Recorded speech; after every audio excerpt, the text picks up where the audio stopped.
भारतीय रियासत राजस्थान में यौम आज़ादी धूमधाम के साथ मनाया जा रहा है। इस मौके पर मुख्तलिफ प्रोग्रामों का अहतमाम किया जा रहा है। वहीं राजस्थान के वज़ीर आला अशोक गहलोत की जानिब से दारुल हुकूमत जयपुर के बड़ी चौपड़ इलाके में परचम कुशाई की गई। इस दौरान अशोक गहलोत ने कहा कि मैं राजस्थान और हिंदुस्तान के आवाम को यौम आज़ादी की दिली मुबारकबाद पेश करता हूँ और खुदा से दुआ करता हूँ कि आलमी वबा कोरोना का खात्मा जल्द से जल्द हो सके। मुझे बहुत पसंद था कि स्वतंत्रता दिवस की 75वीं जयंती पर आज हम सब लोग यहाँ इकट्ठे हुए हैं।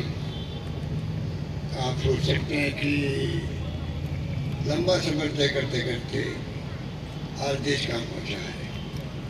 आज़ादी के जंग के अंदर इस प्रकार से लंबा संघर्ष किया हमारे महान नेताओं ने। महात्मा गांधी की रहनुमाई के अंदर पंडित जवाहरलाल नेहरू थे, सरदार वल्लभ भाई पटेल थे, मौलाना अबुल कलाम आजाद थे। सबने मिलकर के क्या था त्याग सैनिकों ने क्या नहीं किया। जेलों में बंद रहे, फांसी के तख्ते पे चढ़े, लाठें खाई, गोलियां खाई। वहीं इस दौरान कांग्रेसी रहनुमा, आम आवाम समेत दीगर लोग कसीर तादाद में मौजूद रहे। जयपुर से ईटीवी भारत के लिए मोहम्मद रज़ाउल्लाह की रिपोर्ट।